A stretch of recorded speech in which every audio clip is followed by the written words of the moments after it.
Hello, folks. Welcome to the Eddie Lager Power Hour. It may appear that I am eating a hot dog right now, but I am not eating a hot dog. I'm eating leftover meat from my brother's graduation party in a hot dog bun. Okay, and this is how you be thrifty. This is how you save your money. All right, some people think you can only put a hot dog in a hot dog bun, or you can only put a brat in a hot dog bun. No, you can put ground beef in a hot dog bun. You can put whatever meat this is in a hot dog bun. Okay, it saves you money on bread. I'm not going to waste these hot dog buns just because I don't have hot dogs. Okay, so now that that's out of the way, let's talk about the American Civil War and what Marx and Engels had to say about it after we play the intro.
Hey, how's it going, everybody?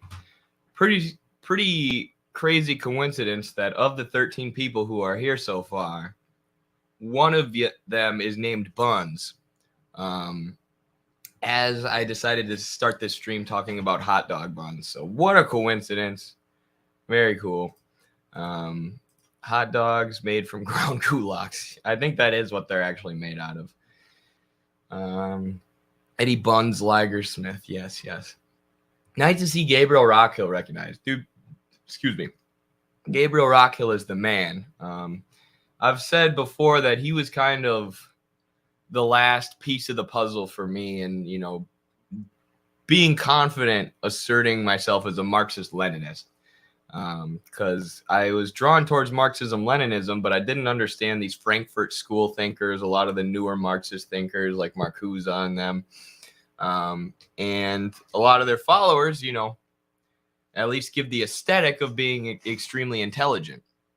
So Gabriel Rockhill's systematic analysis of them and the political economy of the theory industry, right? The sort of monetary incentives that drive a lot of these pseudo-Marxist thinkers and Frankfurt School thinkers really helped me understand what they're all about and, why my principles align with Marxism-Leninism rather than neo-Marxism, as it's often called. Sorry, Eddie, I missed the Voosh debate. I was at a rock music festival the last few days. Well, that's a whole lot better than watching an hour and a half of Voosh. So congratulations to you, Cade, and don't feel like you have to apologize. I've said multiple times, were it me, were I in your guys' position as a watcher of Midwestern Marx, watching one of us debate Voosh, I probably wouldn't have watched that debate. I can't stand listening to that guy. I don't think he's smart. I don't think he has anything of substance to share. There's not much to be learned there from him. So I probably wouldn't have watched him for an hour and 40 minutes. But I appreciate you all supporting me. And I hope I made the debate educational for anybody who suffered through it. If not, it's always just fun to see Voosh get owned. So listening from work, let's go. Nice. Sorry, vegan Marks, that I started the stream by eating meat. That's really didn't mean that as a slight at you, but I'm glad you're tuning in from work today. Hey guys, hello Chairman Meow. Chairman Meow. Hey Rob V. I just sent you an email, I'm pretty sure, Rob V. Hey, Comrade Eddie, I tried uploading one of your old TikToks and it keeps getting taken down. Oh, really? Which one? I've started doing that too. Today I was clipping a lot of our old I downloaded a viral compilation of my old TikToks and I was re-uploading some of them and they were getting views again. The one I did was the one about the 2 cows. That one got a lot of views. And then I did a few others. So we'll see how those do. Hey, comrades. Excited I caught the stream. We're excited you're here with us, Lana.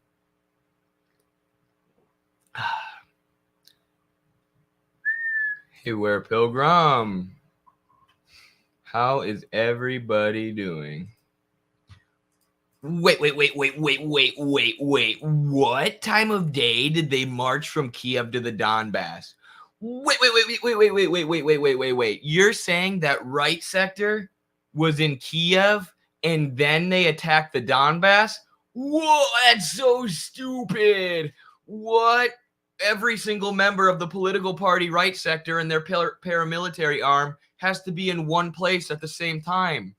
There can't be members of right sector in multiple different Ukrainian cities, and then they can't march to the Donbass and attack them.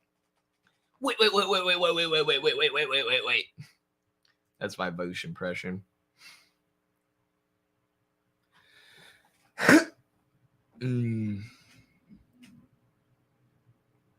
Little vegan concentration here in the South. You get used to that. No worries, comrade. Yeah, I bet you do. I bet you have a lot of people who think it's just funny to like eat meat in front of you. Oh, you're making the personal choice to be a vegan? What do you think of this steak? My food eats your food. Can you discuss how some on the left will critique most aspects of capitalism except for the pharmaceutical industry and how capital persuades healthcare studies? For sure. This is what my journal article in the Journal of American Socialist Studies 2, which is right up there, and you can get on midwesternmarx.com. That's basically what that focused on, the influence of the for-profit pharmaceutical companies and other healthcare companies outside of pharmaceuticals, but really the conglomerates and shareholders who control healthcare and control healthcare at the academic level, right? They control the medical institutions. They control a lot of the public healthcare institutions like the World Health Organization. And, you know, I'm not going to go in depth on it today because that's what the article details. But yeah, during COVID, there was a whole bunch of people on the left who really just were going along with big pharma and whatever they said. And then, you know, their argument for why they were doing that was trust the science. And, you know, I'm all for trusting science. I think people should read the medical studies that are coming out, like read them directly. They're not that hard to understand if you just read the abstract. But pharmaceutical shareholders, people who make money off of selling healthcare, like the Sackler family, one of the richest families on earth, who owned the infamous pharmaceutical company Purdue Pharma, who helped create the opioid crisis by lobbying doctors and hospitals and marketing opioids as safer than they were. Those aren't scientists, right? You can't say trust the Sackler family equals trust the science. It's not the same thing. And actually, they will try to influence the science, right? They'll try and influence the colleges, influence medical studies that come out, because a lot of the researchers have to rely on grants from the pharmaceutical industry because that's where all the money comes from. And they'll try and influence studies to say things that help them maximize their own profit. So, not saying go start being an anti-vaxxer and make that your number one issue or whatever, but be skeptical of the pharmaceutical companies. Understand that, you know, when a crisis like COVID hits, they're not worried about making everybody as safe as possible. They're worried about making as much money as possible off of the crisis, which is something that Naomi Klein in her book Shock Doctrine calls shock therapy. Anytime there's a crisis, whether an environmental crisis or a pandemic, the corporations jump on it and use it to try and make money. And the example she uses in America is when Hurricane Katrina hit New Orleans. Milton Friedman published an op-ed in the New York Times urging George Bush to replace all the public schools with charter schools. He did. Thousands of teachers lost their jobs. And now Louisiana ranks like 49th in the country in terms of education. But Naomi Klein is like a perfect example of someone who was completely uncritical of the response to the COVID pandemic. She was just saying, trust the science, trust the science, trust the science, as there was more spying going on, more cybersecurity going on, more anti-misinformation campaigns going on to shut down anti-imperialist voices and critical voices and shut down any dissent.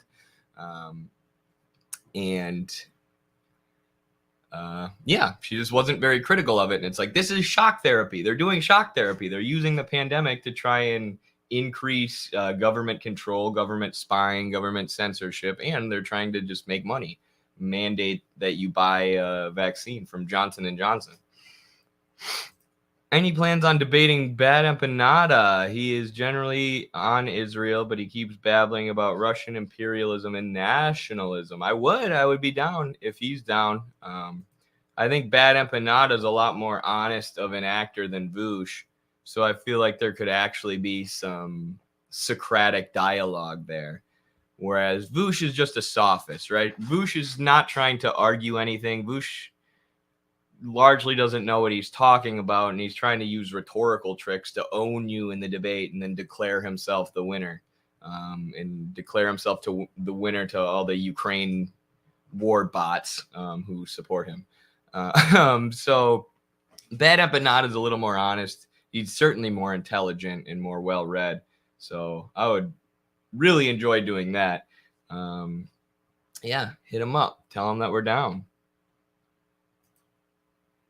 Naomi is such a disappointment now. Yeah, and she kind of always has been. Like the book Shock Doctrine mocks Marxists as like basically compares them to fundamentalist Christians who are waiting for the rapture. Like that's what revolution is to Naomi Klein, even though there's never been a single rapture in human history, right? There's never been a time when God came down from the heavens and took all his followers back up with him. However, there have been many revolutions in history. So I don't know how Naomi Klein thinks revolution is the same as rapture. People who believe in revolution are the same as people who believe in the rapture, because revolutions have a historical basis, a materialist basis, and the rapture is based on the, holy books. But there's also in that book, she has a really naive and foolish view of U.S. color revolution that happened in Poland. Although she comes out against it, her analysis of it is not that good. It's very social democratic or liberal-esque or naive, I guess I would say. And then she also dismissed Venezuela for she called them petropopulism and said they're not good, or they're not a socialist country, we shouldn't support them or whatever, because they're polluting the environment.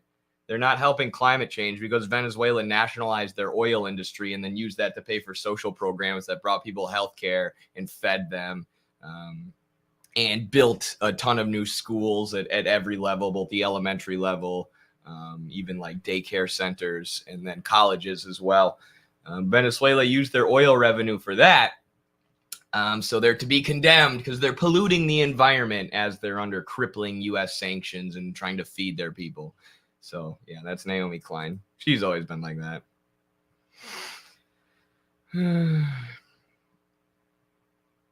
No. Sorry, I want to read this. The debate with Vow showed me how much of a bad faith actor he is. I didn't know he was so smug and condescending. Yeah, I've been hearing that from a lot of people. Very cool.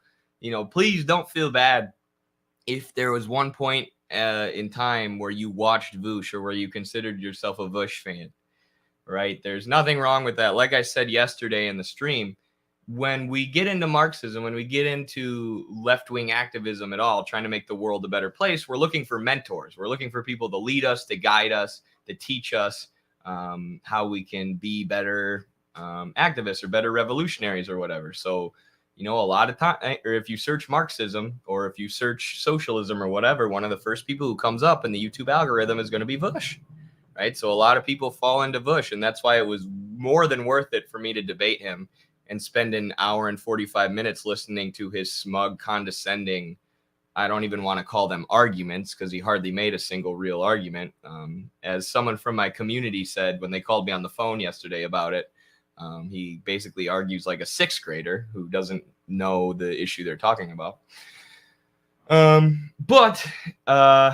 don't feel bad if you were a Voosh fan at any point. Welcome to the Midwestern Marx Gang. We're all interested in learning here. None of us are afraid to admit when we're wrong. And yeah, we're actually focused on revolutionary education and organization, as exemplified by our Marxism class, which is going to be held tonight at 4 p.m. Central Time by Noah, where he's teaching people the basics of Marxism in a Zoom chat. If you want to have, there's already a waiting list of like 20 people, but we're planning on doing a whole series of classes now, where Carlos is going to teach one, I'm going to teach one, Professor Danny Shaw is probably going to teach one. And at some point, we'll make a Patreon, I think, or some Midwestern Marx University, where people can pay for, one class or two or three or whatever specifically. And then we can make sure all the money is going to the people teaching that specific class. But for now, if you want to get on the waiting list for one of those classes, patreon.com/MidwesternMarx is the place to go. And comment on the post that I made about Noah's class and say that you're interested, and I will get you on the waiting list. Hey, y'all, tuning in at work now. Intriguing topic. Glad to hear it, Alesha. Sorry. Hope you're not getting exploited too hard at work. Thank you for the super chat. Appreciate you for being here. TRY, huge super sticker from Lana. Thank you so much. What currency is that? Turkish. I knew that. Turkish lira. Wow. And it equals 50 cents. Or is that 5 cents? 5 cents. $1 US, 5 Turkish lira, or 0.05. Either way, thank you so much. Really appreciate the support. We all do. Yeah, thanks for being here with us. Should be a fun stream. It is going to be an interesting topic. I want to talk about Marx and Engels' analysis of the Civil War, because I've been reading it a lot lately. And Carlos and I reacted recently to a video of The Economist, which is a British paper that speaks for British millionaires and billionaires. That's what Lenin called them at one point. And Marx was in a polemic with them, or was criticizing them, because they were supporting by proxy the Confederacy. And they were even floating the idea that the South should invade the U.S. to protect the Confederacy and make sure that slavery can continue, because the English capitalists, the English ruling class, was highly not dependent, but was used to getting cotton cheaply from the American South. And they obviously had to switch to getting it largely from India once the war broke out, and it caused an economic crisis in England. But a lot of people were saying that England should go in and beat down the Union and help the Confederacy so that slavery could continue. And this is an article I published, or I wrote, that was published in Countercurrents, as well as a few other places like Hampton Think, I think, as well. And obviously we published it on Midwestern Marx too. But it's about the role that slavery played in the rise of global capitalism, and the way that the English were reliant on the giant cotton market that was created by the South, which created an incentive for England to intervene. So Marx and Engels threw themselves behind the Union, right? As soon as they heard that there was a chance England might be intervening to maintain slavery, they started arguing against it. They started debunking a lot of the capitalist myths about it, including the myth that the war was not fought over slavery, right? This myth that the war was fought over protectionism and free trade. And the argument was at the time that the South is a free trade society. They allow freedom of trade. There's no protectionism, meaning tariffs on trade. So therefore, Britain, being a free or a capitalist society based on free trade principles laid out by Adam Smith, should come to the defense of the South. But what Marx shows in his works, that I'm going to pull up right now to show you, the American Question in England and the North American Civil War, he shows that the conflict was not, in fact, based on just a conflict between protectionism and free trade. And, at various points, the South had used protectionism when it served their interests, or the interests of the plantation-owning, slave-owning oligarchy. But in fact, it was a battle between two conflicting modes of production, two separate modes of production which act as the base of society, right? The relations of production in the South were slave and slave owner. There were also wage laborers there too, who in many cases did not like the Southern plantation owners. But then in the North, you had capitalism. And this led to class struggle between the capitalists and the slave owners, eventually led to conflict between the two modes of production. And of course, you had class struggle between the slaves themselves and the slave owners. Not only were there tons of slave revolts and runaways in the lead up to the war, but once the war broke out, the slaves had a very easy time deciding, who they were going to side with. Obviously, they were going to fight for their own freedom. So the basis of the Civil War was class struggle. It wasn't, an ideological battle between protectionism and free trade, as the English outlets like The Economist were arguing. And to show this, Marx shows that something very similar to what Edward Baptiste shows in his book, The Half Has Never Been Told, which I largely used as a basis for my article about slavery's role in helping capitalism develop in Europe and even the North. But the slave states were constantly trying to expand. They were even starting to fight with the North over different American colonies. And they were trying to expand slavery into the North, right? Forever, the North had these rules where if slaves escaped into the North, they would bring them back to the South. They had to, uphold the rules and the laws of the Southern states when it came to slavery, even if they didn't have them themselves. But increasingly, the Confederacy tried pushing into the North, or the South tried pushing slavery into the North, to the point where they basically started waving the banner of slavery. So the Union didn't explicitly get into the war at first, or didn't start coming into conflict with the South with the explicit goal of ending slavery. It was the South that was continually trying to expand into the North, and they took up the banner of slavery eventually at a certain point, saying, yes, we are fighting for slavery and for the expansion of slavery. So this triggers a reaction from the Union where they say, okay, well, then we're fighting against slavery. We are fighting for the abolition of slavery. And this is before the war actually happens, before things culminate in an actual conflict where these two sides, the Confederacy fighting for slavery and the Union fighting for what would eventually be capitalism based on wage labor, breaks out.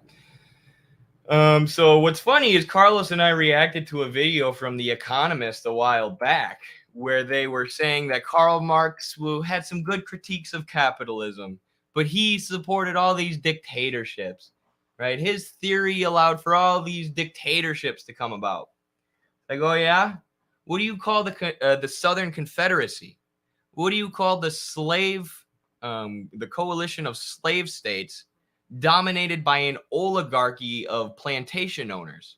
You don't call that a dictatorship? Because that's what Karl Marx was arguing against. That's what Karl Marx spent his life fighting. Whereas you guys at The Economist, this paper that speaks for British millionaires, spent your time fighting for the Confederacy, against the Union, and lying about the war, lying about the conflict to try and justify an English intervention that would have upheld slavery. So for The Economist today to pompously be like, Karl Marx supported all these dictatorships, you guys supported the Confederacy and Karl Marx called you out for it. And maybe they're still angry about it today. Maybe that's why they're still talking about it. But yeah. Let me see if I get through all my notes. Marx showed the war was about slavery. We were fighting. War came to a head around 1861. And yeah, like another example that Marx uses to show that the war was a class struggle and that it was, brewing and that conflict was brewing until it culminated in the Civil War, which caused a qualitative change in the mode of production from slavery to capitalism, are things like the Nat Turner Rebellion, right? Slaves were increasingly revolting, which is an example of class struggle. The slaves acting against the slave owners. The relations of production at the base of society are based on slavery, and the toiling classes were uprising against the owning classes, as were a lot of the wage laborers, because they had to sell their labor in a market where they were competing with actual slave labor. So a lot of them began hating the Southern plantation oligarchs. So you have a increasing slave revolts in the lead up to the Civil War, and then right before the Civil War, in the late 1850s, you have the John Brown Rebellion, where John Brown takes his sons and goes and murks a bunch of slave owners on this crusade against slavery. Which just shows again how this is a battle between two conflicting modes of production: capitalism in the North and slavery in the South. There were other factors that led into the war, but ultimately that's what it was. It was a class struggle and a battle between slavery and capitalism, and the slaves and the slave owners. Now, Engels also wrote a really good text about short text. I mean, it's well written, but it has to do a lot with like military strategy and the military situation at the time. So it's not like hyper theoretical or anything, but it's still very good. Lessons of the American War, which explains that most of the troops on both sides were volunteers, right? Most of them were volunteers rather than troops from the actual army, which shows that this was a battle between American citizens, right? The American working classes or slave classes or owning classes were enlisting and signing up to fight for the Union. So Engels says there was an enormous mass of raw recruits which accumulated at the seat of war. So you have all these civilian recruits, thousands of them, to the point where there were more civilians than they had officers. So the war kind of came to a standstill for a while because both sides had to train up all these volunteers and get them ready to fight in the army. And as Engels points out, there were even civilian colonels. So they were elevating the civilians who showed an aptitude for military planning and warfare to the position of colonel so that they could train the other civilians. Again, that shows that this was a class struggle, a battle between the American citizens themselves, not just arms of the military, in the Union and in the South. The war was almost entirely fought by volunteers. It also shows how the South was able to recruit people using racism to fight against their own interests, right? Because, as I said, nobody really liked the Southern plantation oligarchy in the South, these plantation owners and enslaving oligarchs who basically controlled everything, entirely controlled the Southern government, and were putting the slaves in a really destitute and exploitative situation, obviously, but also the wage laborers in the South. So yet there were so many people who the South was able to recruit, so many volunteers who the South was able to recruit to fight on the side of slavery. And largely they did that via racism, even though it wasn't in their own material interest to fight for the plantation oligarchy of slavers. Using propaganda and racist propaganda, they were able to recruit a bunch of volunteers to fight for the Confederacy, a bunch of poor white people who had nothing in common with the plantation owners and the enslavers. So don't let them use racism to recruit you to the side of the ruling class. Know what's in your own material interests. So, yeah, that's all I got on the Civil War. Those are just 3 really cool pieces that I read recently that I wanted to share with you all. And I feel like it's important for every American to read. Right? We read Marx's Capital, we read the Manifesto, we read Engels' Socialism, Utopian and Scientific, and Dialectics of Nature. And these are all fantastic books, fantastic theoretical works that lay out what dialectical materialism is and historical materialism and scientific socialism. But their analysis of the Civil War is them using dialectical materialism to analyze events, important events, revolutionary events based on class struggle that were happening during their time. So it shows us how to apply dialectical materialism to our own context. And for Americans, that's our history, right? That historical, the Civil War is one of the most important parts of the historical development that led to our society today. It's vitally important for us to understand. It was basically a second revolutionary war that established capitalism as the main mode of production at the base of our society. Which it still is today. So it's incredibly important to understand.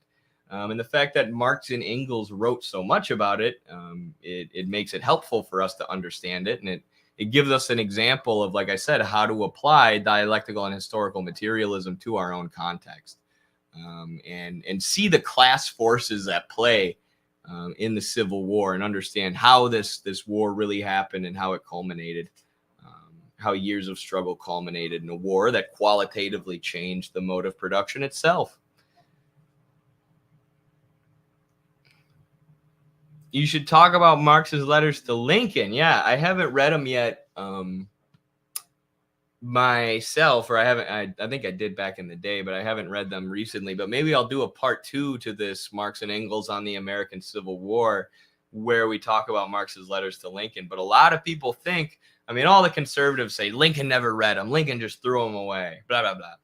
But Lincoln himself said that labor is prior to and superior to capital, and should always be given a higher consideration than capital. So you see Lincoln almost surely in writing that was being influenced by Marx, and influenced by Marxism, I guess, and placing the considerations of labor above the considerations of capital. Yeah.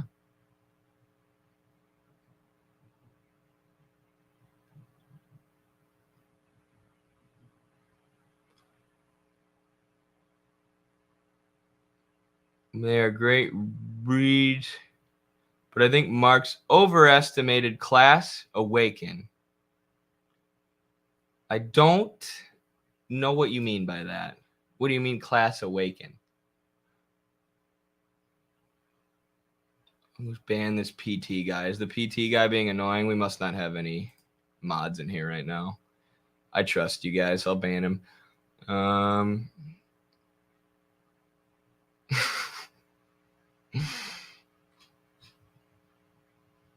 Class consciousness. Oh, gotcha. I don't know if Marx overestimated the amount of class consciousness. Maybe in the South, where a lot of, like I said, the white workers were tricked into supporting the Confederacy via racism. But I'd say class consciousness reached a pretty high level, especially among the slaves. I mean, the slaves there were slaves who were being tortured, and they were enslaved because of the color of their skin. Like, they knew that was bullshit, that they were there, and it was a terrible situation to be in. But they were increasingly forming, things like the Underground Railroad so they could run away. There was an increase in slave revolts in the lead up to the Civil War. There were increasing struggles from white people like John Brown on behalf of the slaves. So that's definitely a sign of class consciousness increasing greatly. And similar things happened among the wage laborers in the South, in the Confederacy. Andrew Jackson was basically like, I'm still going to be racist, but I'm going to fight for the white workers against the plantation oligarchs. And that was in the 1830s or late 1820s.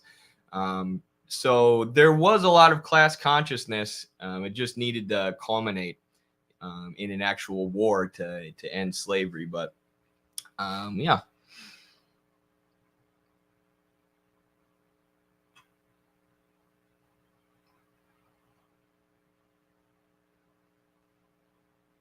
W.E. Du Bois. Yeah, I got to read that. The old stories of capital accumulation, overproduction, and market imperialism are valid to this present day. Absolutely. Yeah, that's why I think it's so important to study the Civil War, too. It also helps you compare capitalism to slavery. It helps you compare capitalism to a mode of production that preceded capitalism in America. Just like it would be important if you're trying to understand European countries to study feudalism and how that developed and eventually became capitalism in Europe. I've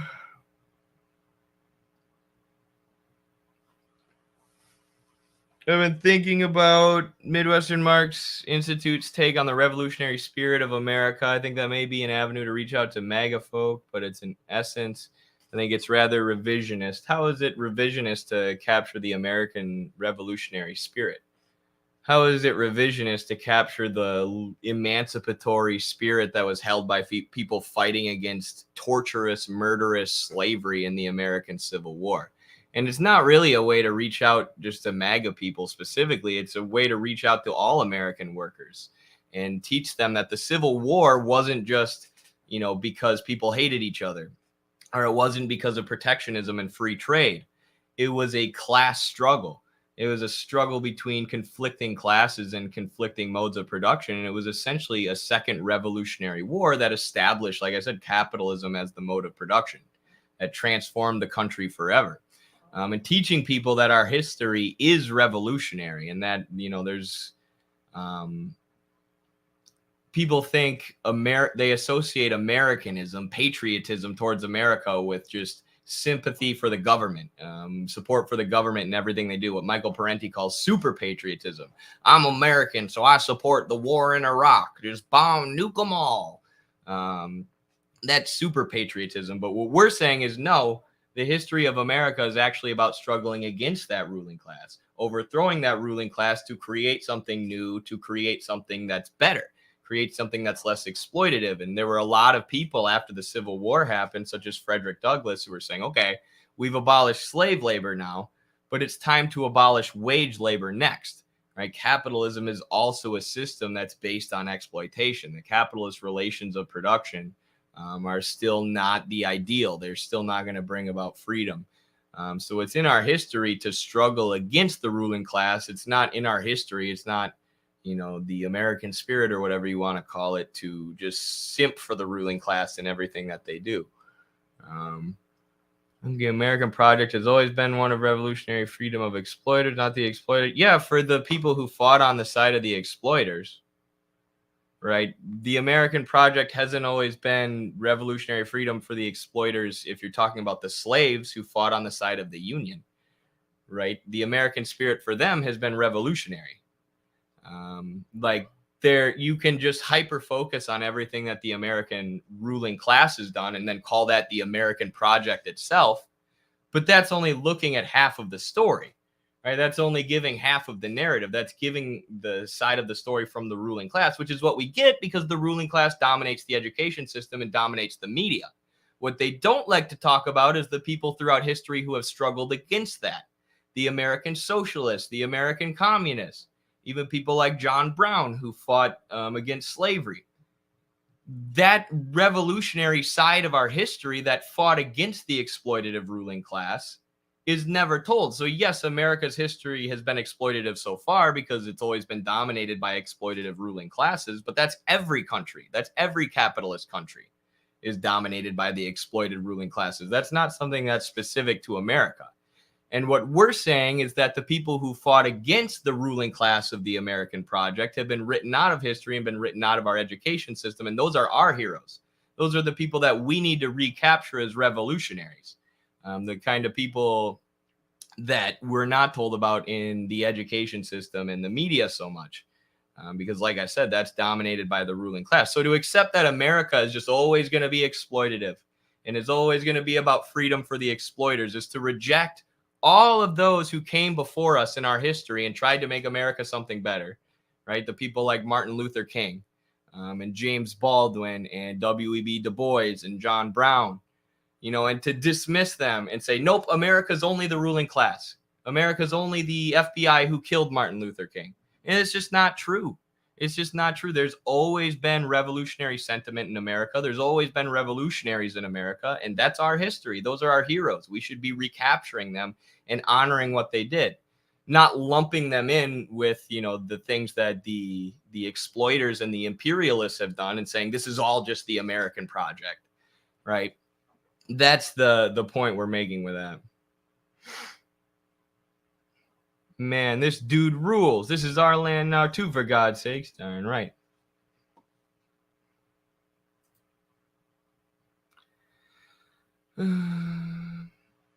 Well, America had a revolutionary labor movement. They have failed to produce a political revolution beyond the revolution of the bourgeoisie. I mean, that's every capitalist country, though.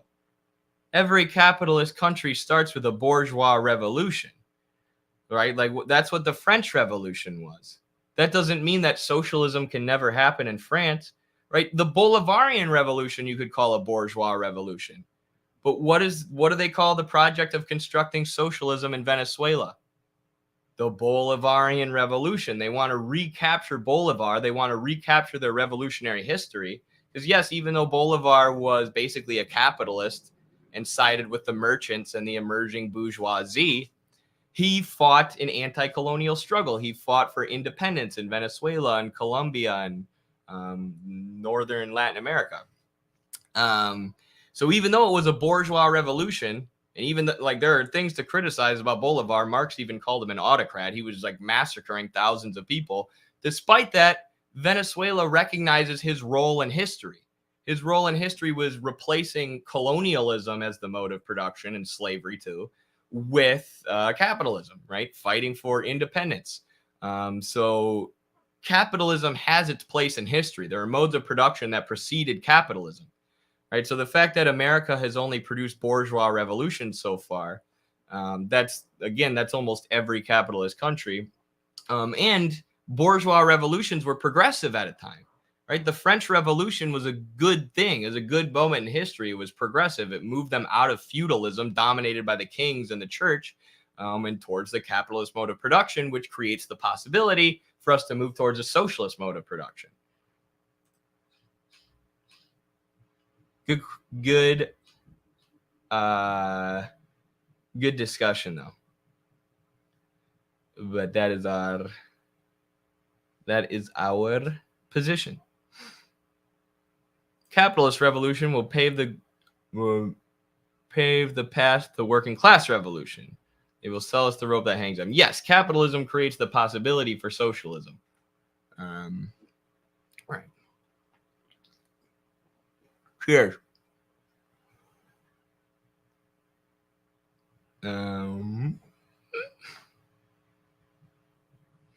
In Cuba, there is a school named after Abe Lincoln because they acknowledged his role in freeing the slaves. Right. And that's another important part about reading Marx's analysis of the Civil War, is people think Marx was just anti-American. He was against the American project completely.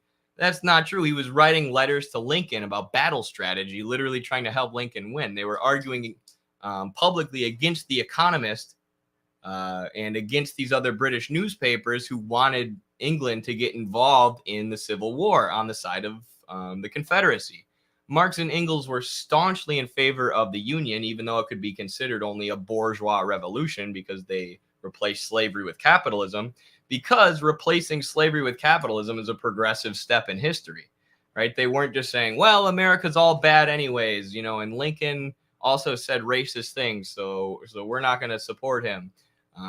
We're only going to support Lincoln if he turns towards socialism and exactly, what we say. No, he looked at the material conditions in America and realized that the Union was fighting on the progressive side of history. They were fighting to abolish slavery and replace it with capitalism, moving the mode of production forward closer to socialism. So Marx and Engels were pragmatic. And I think to dismiss the idea that America can have a struggle for socialism and say America is just inherently reactionary and it always will be is an anti-Marxist position. I'd say that is a revisionist position, which is basically the position that third worldist Maoists have taken in the West, and I find it extremely problematic. Will you vote for Bernie? Is that boy running again? I vote for Bernie to go to a nursing home and call it a career. There's no way he's running. There's no way. Che said he envied revolutionaries in the belly of the beast. Yes, he did. He said that he envied revolutionaries in the imperialist countries because they can strike the biggest blow to capitalism, right? He didn't say America is just always going to be reactionary and always going to be imperialist. He said revolutionaries in America can turn it socialist and remove the boot of imperialism from all these countries around the world who are trying to construct socialism or trying to construct something better or even struggle for socialism. So that's our job as Americans, to turn our country from the sadistic imperialist poop turd that it is today into a socialist country that doesn't oppress countries in the global south and exploit them and kill and torture any left-wing voices in those countries, like they do right now. Why do so many who claim to be communists have issues with Maoists? I'm not familiar enough with their positions. I see them lumped in with anarchists a lot. So a lot of people make a distinction now between Maoism and Mao Zedong thought, meaning some people disagree with the modern Maoist movement and those Maoist third worldists, like I was saying, but they love Mao. That's what I agree with. I love reading Mao. I think Mao is awesome, and I think Mao would disagree with the modern Maoists, these Maoist third worldists.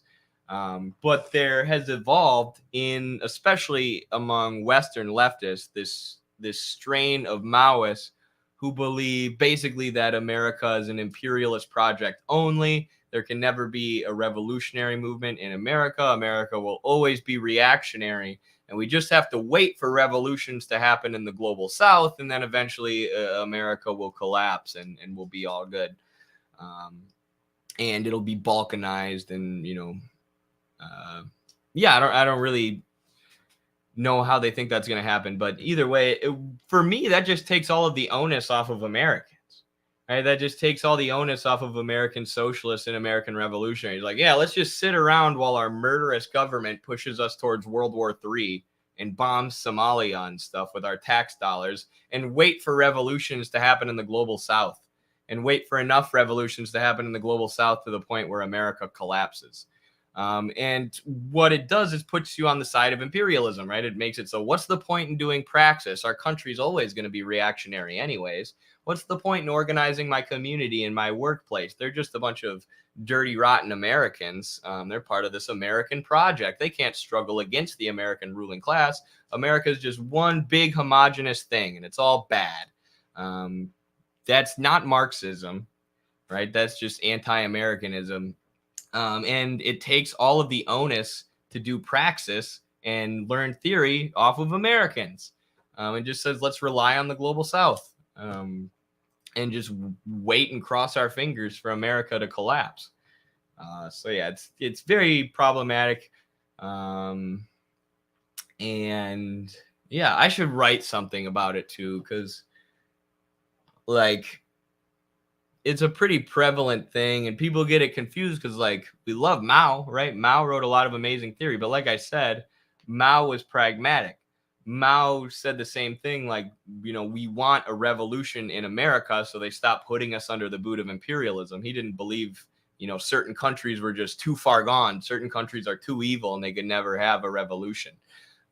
This isn't something that Mao would believe, but it's something that's being supported in Mao's name. And I think a lot of it I've never read Gonzalo, but there was this group in the Shining Path they're called the Shining Path in Peru, that a lot of modern Maoists like, and they hold up their leader Gonzalo as a like the fifth head of Marxism, one of the main theorists. And the Shining Path might have been a CIA front. They killed a lot of peasants for like not agreeing with them and not going along with their line. They're like super in favor of cultural revolution and stuff. So a lot of it probably stems from there. But I don't really know how the modern Maoist movement developed into what it is today, but it did. The U.S. government may be evil, but the people aren't necessarily. Yeah, I mean, and that's the whole point of Marxism, right? That there are relations of production at the core of every society, where you have the working masses, the working classes, and then you have the owning classes. Right? And the owning classes dominate the government and the education and the media and the military and the police, right? So to blame the working classes for the actions of the ruling class and the armed bodies of the ruling class doesn't make any sense. What Marxism shows us is that it's in our own interest to struggle against that ruling class. It's not in our interest to send the military to Iraq or send our kids to Iraq to plunder their oil for the ruling class. It's in our interest to overthrow the ruling class. And what this sort of Maoist third worldist position does is conceal that class contradiction, that class antagonism between the American ruling class and the American toiling masses, which is what Marxism's all about. It's all about organizing the toiling masses overthrowing the ruling class to transform a nation into something new, something better, something less exploitative, something run by the workers.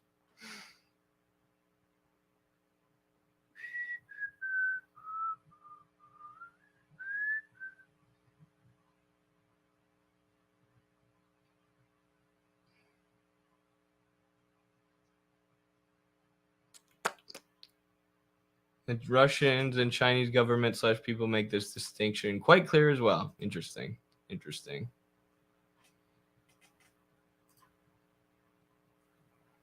Revolutionary intercommunal greetings from the United Panthers of the Second Rainbow Coalition. Oh, that sounds cool.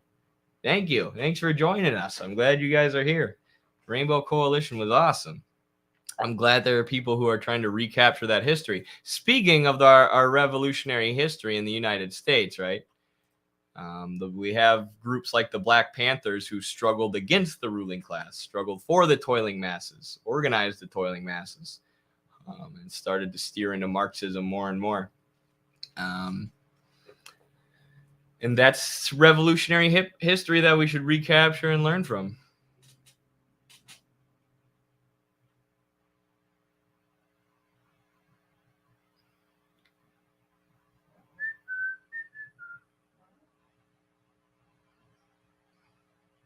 Marx didn't support Northern capitalism, but he did support freeing enslaved Black people.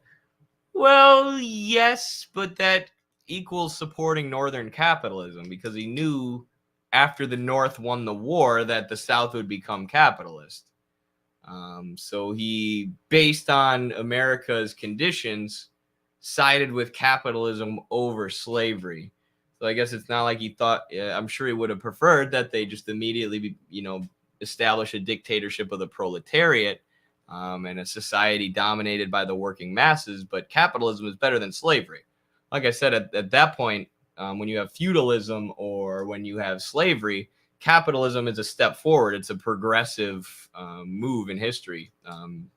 It's a move forward in the mode of production that creates the possibility for socialism. So in a way, I feel like he kind of did support capitalism, just like in relation to slavery. What part of slavery was not capitalist? So that's what I talk about in my article that was published in Countercurrents. Popped up right away. Sweet. And it was published by Hampton Think as well and a handful of others. Let me see here. So the difference is that capitalism commodifies wage labor, right? Capitalism commodifies the labor of the worker, and you sell it for a certain amount of the day, and then the capitalist basically owns you for that portion of the day. Slavery sells the people themselves as commodities. So what capitalism does is it turns labor into a commodity that can be bought and sold in the market, but you can't buy and sell human beings, right? Under slavery, the person themselves is commodified. So you buy the person, then you have to, give them a place to stay and feed them or whatever, but you can completely control that person. The law literally says that you own them, right? Under capitalism, you can't own a person, but you can own their labor, their human activity for a certain amount of time in the day based on the contract that they sign into, this contract between wage labor and capitalist. So there are different ways in which that difference manifests itself, but, it's ultimately a progressive step to abolish the idea that in the law, the legal reality that you can own people and the relation of production that stems from that between enslaver and slave owner. So the American South was a very capitalistic form of slavery. Like it functioned very similarly to capitalism. They were affected by market forces. They continually wanted to accumulate and expand, and they were doing colonialism and even trying to expand into the North at a point. But it is a different mode of production than capitalism, which is how the capitalists in the North and the slave owners in the South were drawn into a conflict. They had been fighting for years and years and years and years, and the Southern slave owners kept trying to expand slavery into the North, and they kept fighting and coming into conflicts with the Northern capitalists, which eventually culminated in them going to war with each other. So they were two different and distinct modes of production based on the relations of production and the legal system and the laws relating to ownership. So yeah.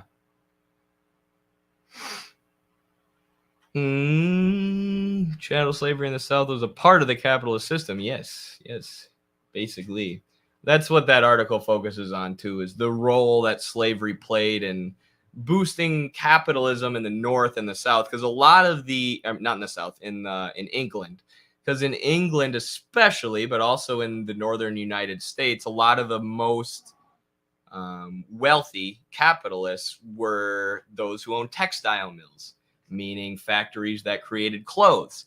What do you create clothes out of? Cotton. Where was there cotton? Well, there's this huge cotton market in the American South. So the American South basically had an unlimited market that they could just sell to, sell to, sell to. And these textile capitalists in the American North and in England would just buy it up. And that's why the Civil War created a sort of economic crisis in England, because they had nowhere to, the textile capitalists had nowhere to get their cotton from. So they had to basically outsource or export all of the cotton production to India. So yeah, very interesting to see the role of American slavery in the development of capitalism, I think, which is why I spent a bunch of time reading an article about it.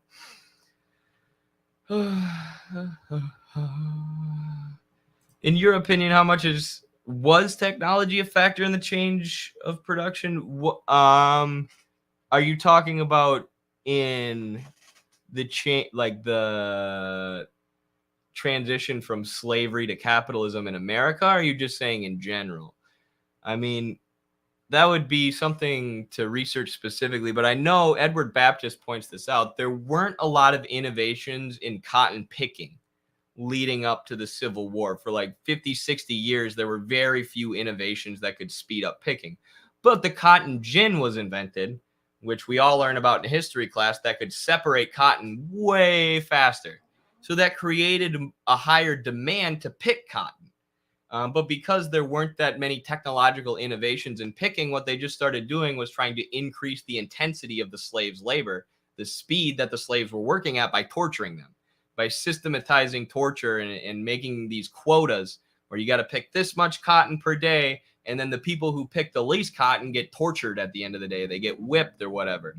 And it becomes this brutal, torturous mode of production, where they're torturing the slaves. And obviously that led to more slave revolts that increased the antagonism between the slaves and the slave owners. And the slaves would obviously largely fight on the side of the Union in the Civil War. So in that way, the developments in technology had an effect. But I think developments in technology have a huge effect in bringing about new modes of production. I mean, look at the way that the Industrial Revolution allowed for capitalists, mainly merchants and guild owners in Europe, to become the most dominant economic class, because the advancements in machine production allowed them to produce more and therefore sell more, and therefore become a more powerful ruling class, or a more powerful class in general than the feudal lords, than the church and the aristocracy. Eventually, the aristocracy is drawn into a conflict with the capitalists, and that's what like the French Revolution was. But advancements in production are vitally important to revolutions and changes in the mode of production. And Marx spent a lot of his time in Capital talking about the evolution of production and how that changed things for the workers, how a change in technology changes the capitalist system in general. And like today, we can think about like AI. You know, there are a multitude of different ways that AI might change society, might throw people out of the workplace into unemployment via automating their jobs, and could lead people to revolution. I have that video saved to react to at some point, Jacob. I will react to it, I promise.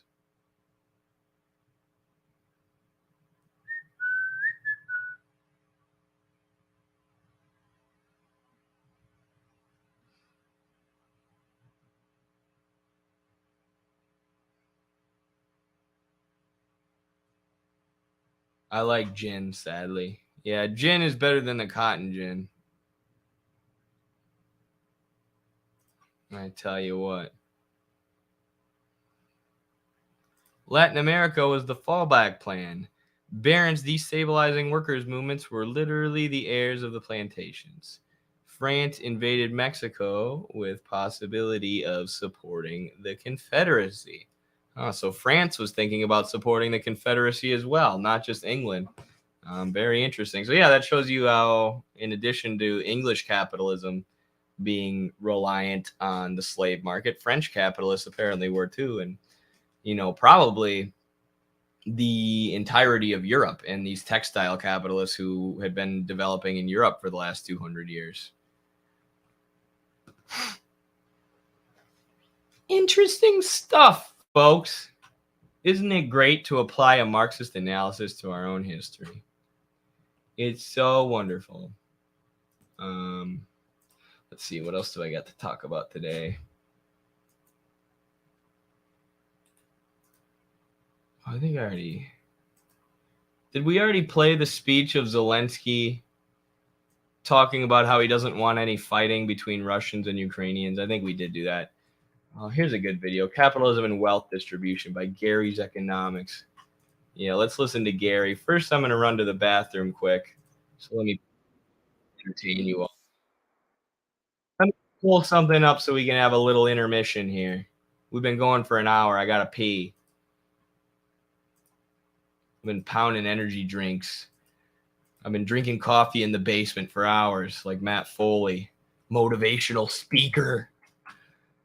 Oh, you want to be a writer? A lottie frickin' da. A writer. You'll have plenty of time for being a writer when you're living in a van down by the river. Rest in peace, Chris Farley. All right, here's a video of me wrestling. Enjoy. I'll be right back.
My name is Matt Foley. I am 37 years old. I am divorced. And I am a motivational speaker.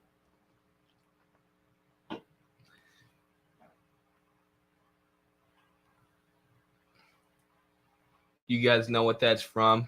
Anyone a Chris Farley fan in here? A fan of Saturday Night Live? Jacob, I've got your video. I've got it locked and loaded to react to at some point. So thank you. Wait, why is this not working?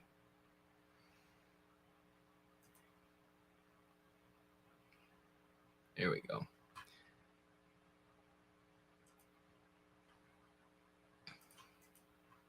Actually, let's react to this video Jacob sent first. Because because this is shorter than the Gary's economics video. Brevity is always nice.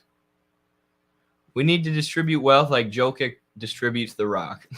I don't know anything about basketball, but that's probably a funny joke. I live in a van down by the river. All right, we got one Chris Farley fan in here. Chris Farley died too young due to his demons. Yep, he did. Sad story. My dad used to teach me about that as a kid when he would tell me not to do drugs because I loved Chris Farley. All right, let's hear our neoliberal queen with a K. Queen with a K. Hillary Clinton. Clinton with a K.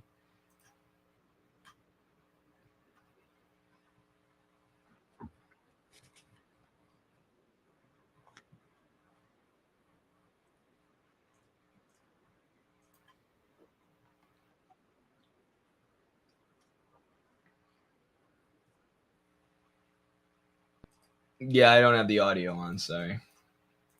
And I give the Biden administration huge credit for this. Putin intended a false flag operation to justify his invasion. He was going to set something up that looked like it would give him it wouldn't be credible to anybody who knew anything, but it could be used as propaganda as to why he had to go into Ukraine. And so when the United States declassified intelligence showing that he intended to invade, that there was no false flag operation, and that he was going to invade on a very rapid timetable, and people didn't believe it, including initially the Ukrainians. That was an incredibly important, unprecedented use of American intelligence to try to put Putin on the back foot, where thankfully he still is, and we hope finally gets driven out of Ukraine. I kind of missed the first part. Let's start again. And I give the Biden administration huge credit for this.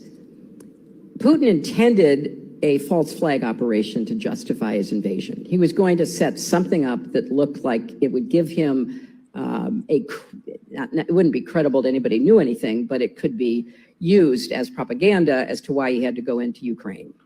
So is she saying that the U.S. stopped the false flag operation from happening? And again, like by the time Putin invaded, he had been requested to invade 10 times by the people of the Donbass and by like the Communist Party in Russia and many others. And 14,000 people had already died. So it's like, I mean, like a false flag and operation might have helped. But the support among the Russian populace to do a special military operation was already there. Right. It just was. That's just a reality, whether you agree with the special military operation or not. The support among people was there, which that's, what Putin has to do is navigate public opinion and the other political actors in Russia, many of whom were urging him to do the intervention already. So, I mean, a false flag event could have been planned, but I feel like it would have been kind of useless at that point, or at least unnecessary. And so when the United States... But, if U.S. intelligence said it, I trust them. And, I mean, U.S. intelligence and Hillary Clinton, what's not to trust there? This must be who Vaush is getting his information about Ukraine from. See, I'm dumb as hell. I've been listening to independent journalists and people like Wyatt Reed and Dan Kovalik, who have actually spent months and months in the Donbass talking to their people and studying the situation. Now, Dr. Kovalik is in Crimea. But I should have been listening to Hillary Clinton and the CIA, like Vaush. And then I could be smart like him. Declassified intelligence showing that he intended to invade, that there was no false flag operation, and that he was going to invade on a very rapid timetable. And people didn't believe it, including going to invade false flag operation. No and that flag? I keep spacing out. Intelligence showing that... Not spacing out. I keep just reading the chat. States declassified intelligence showing that he intended to invade, that there was no false flag operation, and that he was going to invade on a very rapid timetable. And wait, so they thought there was going to be a false flag, and then they said, nope, no false flag. He's just going to invade? This is such a people didn't believe it, interview. including initially the Ukrainians. That was an incredibly important, unprecedented use of American intelligence to try to put Putin on the back foot, where thankfully he still is, and we hope, finally gets driven out of Ukraine. Sure. Yeah, that's pretty interesting. Was there anything specific you wanted me to react to there, Jacob? I mean, like I said, there wasn't really the need for false flag operation at that point. The public support was already there, but that was kind of incoherent. Hillary probably doesn't know what false flag means. She probably orchestrated some false flags. She was probably behind some false flags to justify the mass murder that NATO committed in Libya or in Syria. Oh, she's just going on about the trust me, bro intelligence that they were touting in early 2022. LOL. Yeah, no kidding. False flags coming from the Gaddafi murderer? No kidding.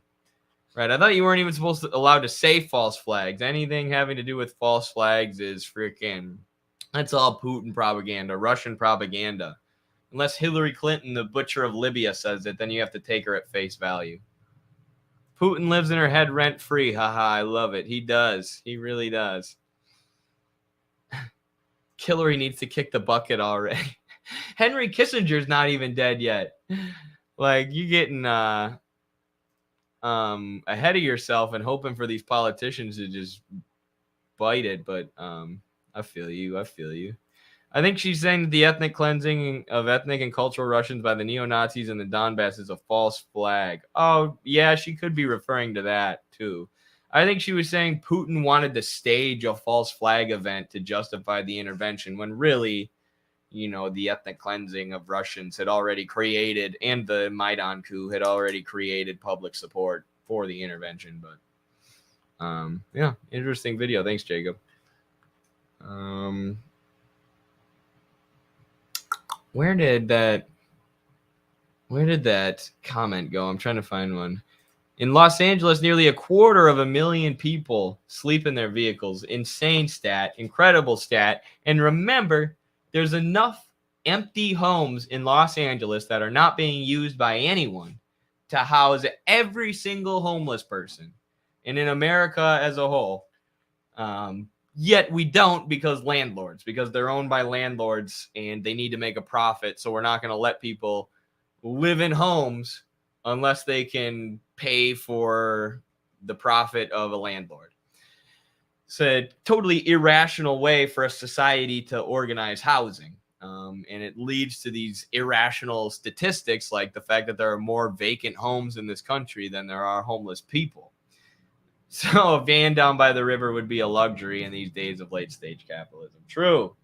A van down by the river is a pretty decent living situation compared to living in your car. Empty apartments bring 20% more on the market. Yeah, the way we organize housing seems to be going really well, right? More empty homes, more vacant homes than homeless people. Some of the richest people in the country are landlords or real estate capitalists, the people who charge you to live in your house or your apartment, as well as that's not even to mention the utility companies. And then in 2008, the whole housing market crashed and threw the economy just into a downward spiral and left so many people destitute, and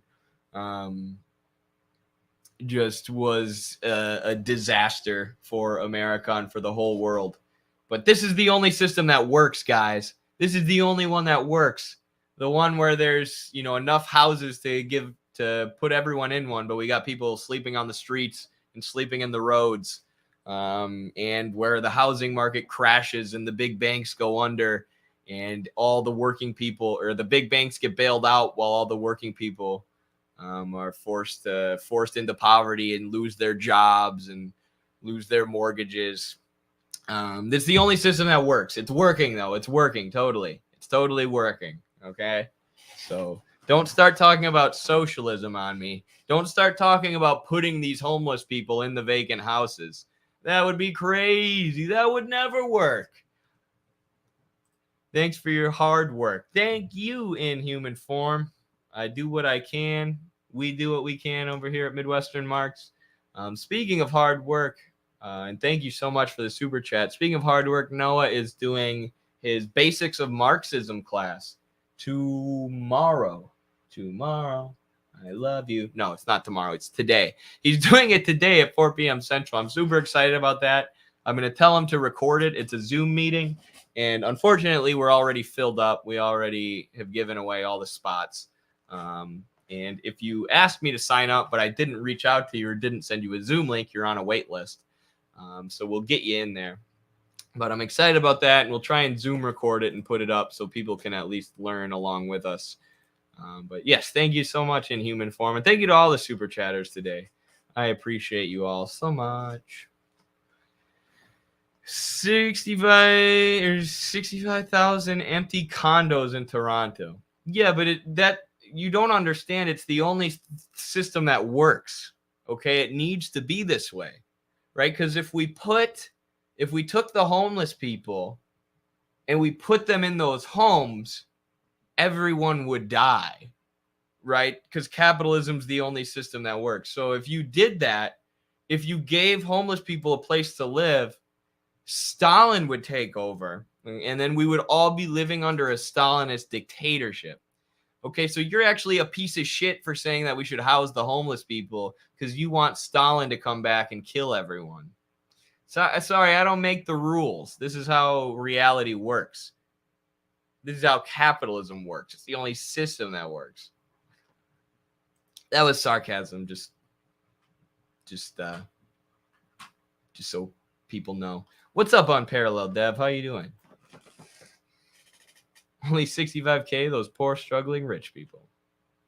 America has hundreds of abandoned buildings too. Why not make use of that? Because if we let homeless people live in these abandoned buildings instead of sending cops to force them out at the behest of landlords, we might live in an authoritarian society, right? So we need to continue allowing cops to force squatters out of these places and not give people homes.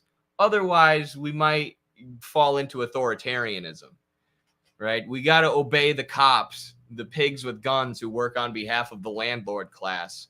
Otherwise, we might have an authoritarian system. So I know you guys don't understand this. I'm very smart. I've been listening to Milton Friedman for the last 2 years. So I understand that capitalism is the only system that works and people have to be homeless. And I can explain it to you guys. Gotta say Stalin like Jordan Peterson. Stalin. A lot of Marxists tell me that they like Lenin. Well, Lenin was friends with Stalin. And if you're friends with Stalin, you're not a good person to me. This is my very intellectual and well thought out argument against Marxism. I've totally read the works of Marx and I understand it. And we can't do Marxism because of Stalin. Now, please give me a check. NGO libertarian NGO or the libertarian think tanks who hire me to speak. Ugh. Jordan Peterson's so smart. Remember when Yeonmi Park told him that in North Korea, in the hospitals, the people just eat dead rats, and then the rats eat the people, and then the people eat the rats, and it's just a vicious cycle of rats and people eating each other, and that's how the North Korean hospitals work. And Jordan Peterson was just looking at her and like nodding his head like this. Same with Joe Rogan. We're both like, yeah, it seems legit. Does that not sound absurd to you? I've seen a lot of like mainstream or more mainstream outlets mocking Yeonmi Park lately and like memeing her. I'm like, finally, dude. Like, do Americans have no common sense? Like, we're so brainwashed about North Korea that you'll believe that in the hospitals it's possible for people to live on an endless cycle of rats and the rats to live on the people. Like, bruh. Just think about that for a second. Think about it. It reminds me of the statistic. One sec. This was during the height of the War on Terror. It was 2015, so the War on Terror was a much bigger thing then than it was now, or than it is now. Now we're focused on China and Russia and the new Cold War, but back then we were just focused on Iraq, Afghanistan, Syria, Libya, Muslim majority countries. And a poll was conducted where 30% of GOP voters said that they support bombing Agrabah. Right? Sounds Middle Eastern, so why not bomb it? Well, it's the fictional city from the movie Aladdin. It is not real. It was created by Disney. But people were so propagandized at this point against Muslim majority countries that they would support bombing Agrabah, a city that's not real because it's Muslim sounding, I guess.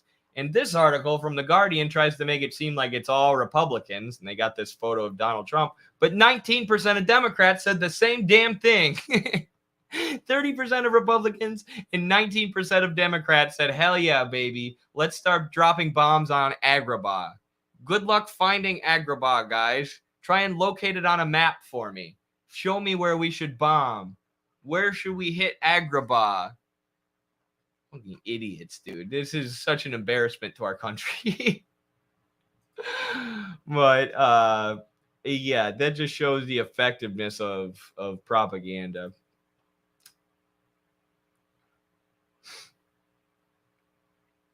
Agrabah is controlled by ISIS now. Yes. Ever since the U.S. bombed it, Al-Qaeda and ISIS have taken control. Very similar situation to Iraq and Libya. The genie is Agrabah's secret weapon. Yeah, dude, these Republicans and Democrats don't know who they're messing with, right? They need to study the military capacity of Agrabah. Like,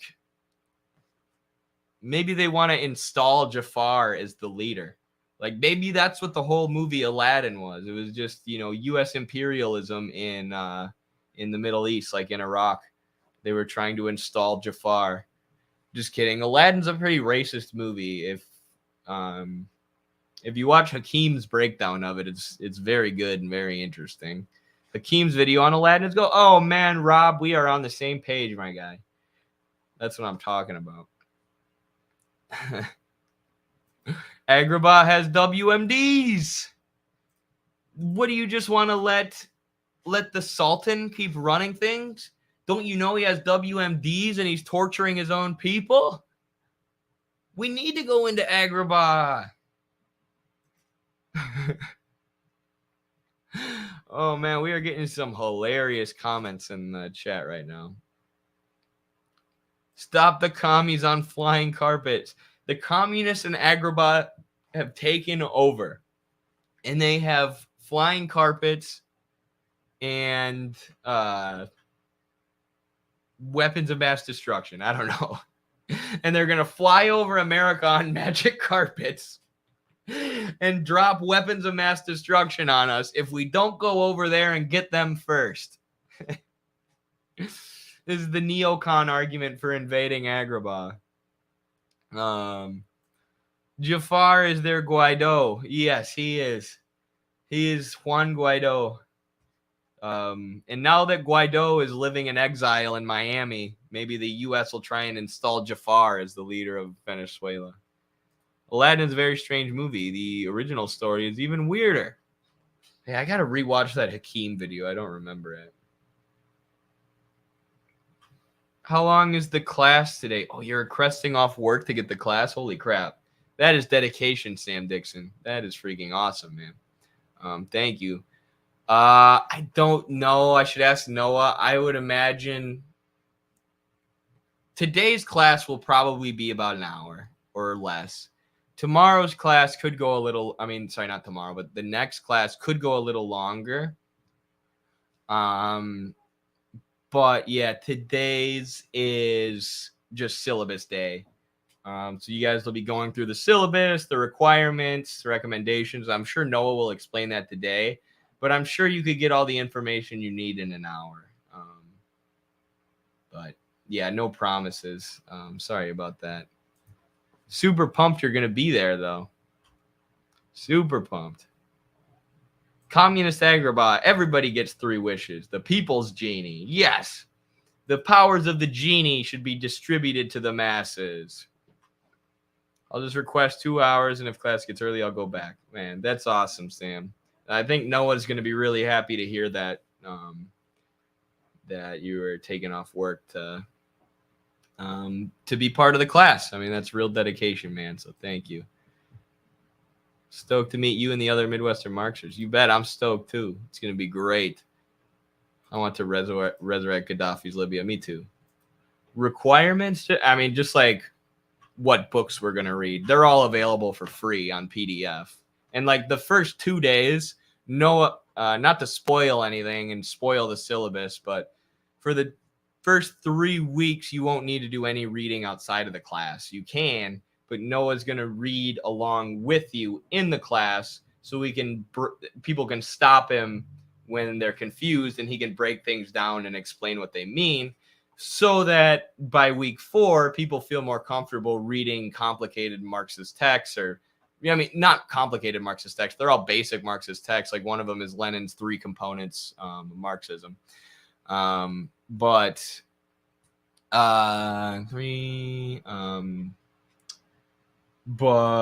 after that, you'll be like assigned, read this on your own and then come to class and discuss it. But I think it's a really good idea, because that's what I wanted when I was first getting into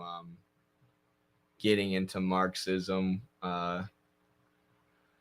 was someone to like, even utopian and scientific, I loved it, but it was like complicated, and there were parts that I really didn't understand. And if I could have had someone like sitting over my shoulder answering questions for me and explaining them to me, no prerequisites right now, and explaining it to me, it would have been helpful in understanding the main point of the book. So this class, we're going to launch a bunch of other classes soon too. Carlos and I got big plans for Midwestern Marx University, because we think that's one of the most important things that our project is doing for helping you guys learn theory and helping you get organized. This Basics of Marxism class taught by Noah will be a prerequisite for some of the other classes. So as far as my workplace knows, it's a prerequisite for my master's, and I need time off to attend. That's awesome. Thinking. Yeah, and technically, you're not really lying. We can't give you a master's degree because we're not an accredited university. We're just 3 guys who read a lot about Marx. But it is a prerequisite for some other classes at Midwestern Marx. So, yeah. So question, I was sent a link to the Zoom meeting in my private messages on my Patreon page. Does that mean I'm in, or did I miss my chance? No, that means you're in. Yeah, if I messaged you a Zoom link, that is the link to the class. So Sam, you should have one. Jacob, you should have one. A bunch of other people in here have one.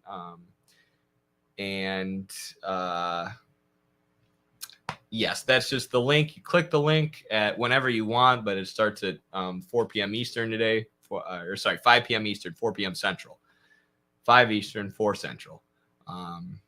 Yeah, I'm going to have to miss the first part of the class today, unfortunately, because I have wrestling practice. Noah's got a very tight schedule, as do I. So it's hard to make things line up, but I'm really, really hoping to attend the rest of the classes and to make it at least for the tail end of the class today. I'm sure Noah will stick around like as long as people need, answering questions and talking. He's great. So thanks, Sam. You got your link? Cool. Glad you guys are psyched. It's going to be awesome. Would you ever consider doing a Midwestern Marx meetup? I know that 3 of you are pretty spread out, but it could be a fun time. Absolutely. We've definitely had this consideration. I mean, we're also, Carlos and Noah, there's a lot going on where I'm located. Like this weekend when I went out to the bar, I had like 4 or 5 college kids approach me and go, Midwestern Marx.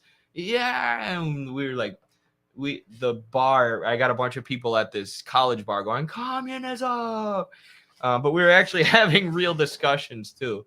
And then someone else came up and told me earlier that day that Midwestern Marx has taken over the local high school, the biggest high school in town, I believe. So there's a lot of people watching our content and getting organized and, getting active, and labor's getting organized and active in where I'm at. So Noah and Carlos have a long-term plan to potentially move to where I'm at. Noah's got a family, right? So it's a little different. Carlos does too now, a younger family than Noah, but it's in the back of their minds as an idea, so we could all be in the same place and then open up like a Midwestern Marx office building, and start working out of there. That's our long-term goal right now. And then that would make doing meetups really easy. But before then, just doing like a meetup event would be awesome. We'd love to. It's just finding a time, like when does that work? Or like if there was another protest like Rage Against the War Machine that was a little bit closer that we could actually afford to travel to, that would be awesome. We paid for using your super chats and PayPal donations and Patreon support. We were able to pay to send Noah to Philadelphia to meet up with Dr. Anthony Montero, a fantastic communist organizer and hero of the struggle for socialism in the United States. So he went to Philadelphia, met with him in the Free School, which is the school of Marxists that Dr. Anthony Montero has organized. And yeah, we would love to do more stuff like that. We would love to bring people together, even host an event. Like I know people have their issues with Caleb Maupin, and there's critiques to be made for sure. But him and the CPI Institute are probably, similarly popular to us, if not even, slightly less. And they're able to do these conferences where they bring a lot of people together, and they have speakers, and they go out and then hand out pamphlets or whatever and do some organizing and stuff. I feel like we could totally organize something like that at this point. I feel like that would not be beyond our capabilities to do something like that. So, Commie Content House. Oh my God. Now that's funny. Yes, we actually want to make the Communist Hype House. Right, it's a TikTok hype house, so it's going to be me, Carlos, Bryce Hall, Noah, and Addison Ray, and Charlie D'Amelio, and we're all going to live together and talk about communism. So that's the long-term goal of Midwestern Marx. What's funny about that is I guarantee you Noah does not know who those three people are. I guarantee you that Noah does not know who Addison Ray is. He definitely doesn't know who Bryce Hall is. And he doesn't know Charlie D'Amelio. When I was on TikTok, I challenged Bryce Hall to like 700 boxing matches. He never said, or he never agreed. Next year, I'm going on vacation in Florida, and it'll be the first time out of the EU. Oh, cool. Dude, my friend just got back from Italy, my roommate. It made me want to go to Europe so bad. So bad. I'm like, I just need to take a month of time.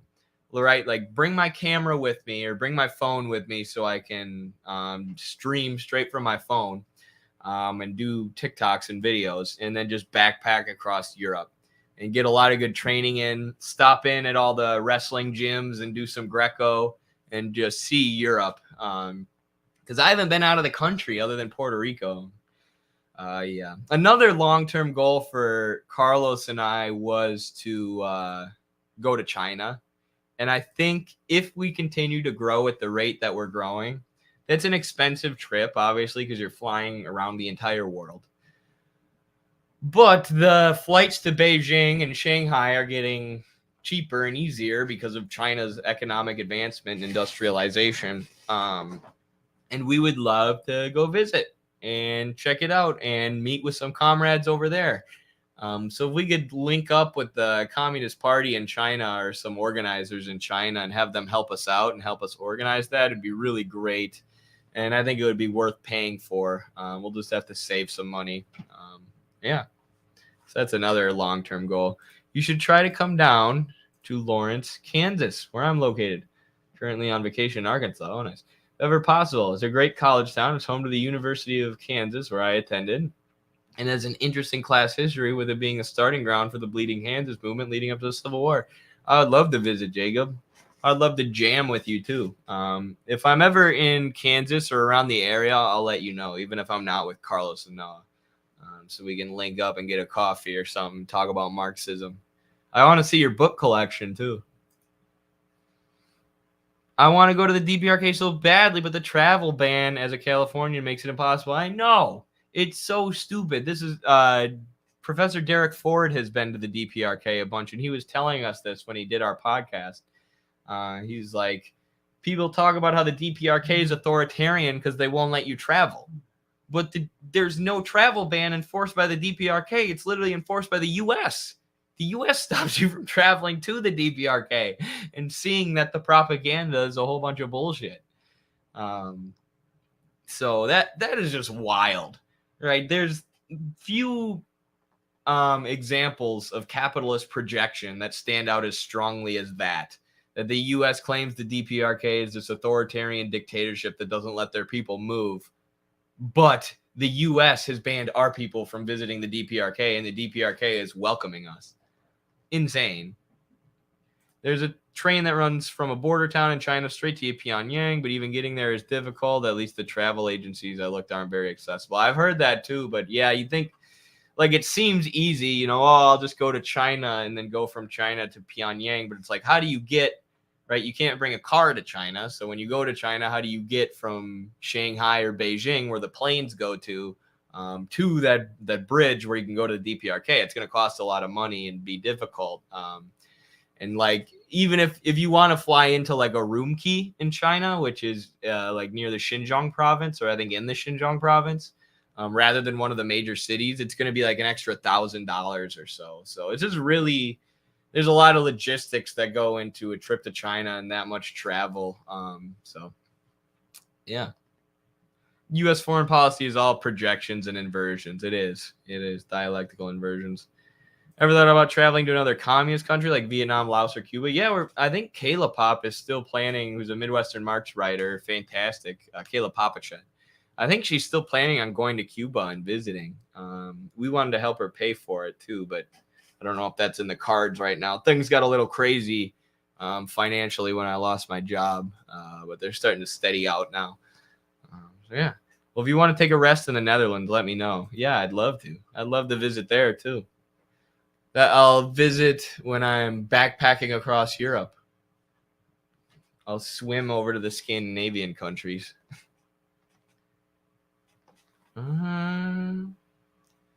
Should we watch Gary's Economics?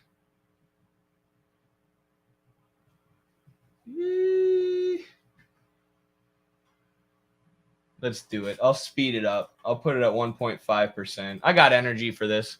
Let's go, folks. So this is a video I found. Capitalism reflects wealth distribution in the economy. I thought this would be interesting. It's from a guy called Gary's Economics.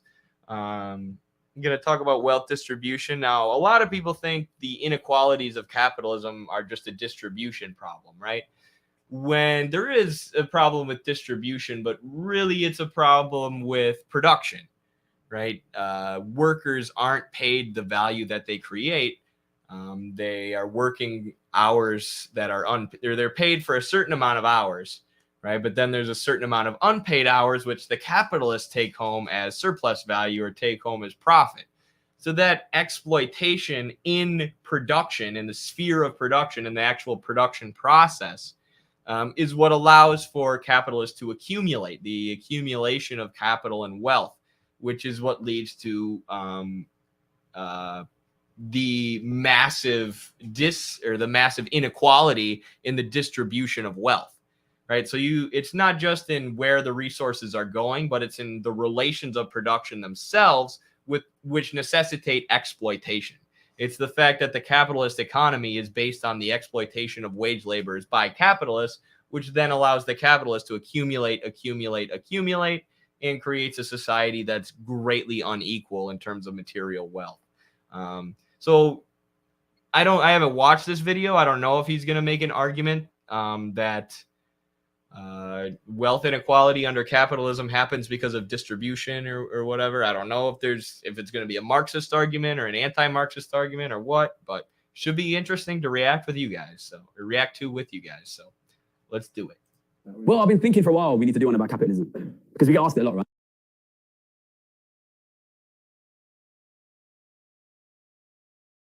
Sorry, I was muted. I said this is way too fast with the British accent. We got to go 1.25.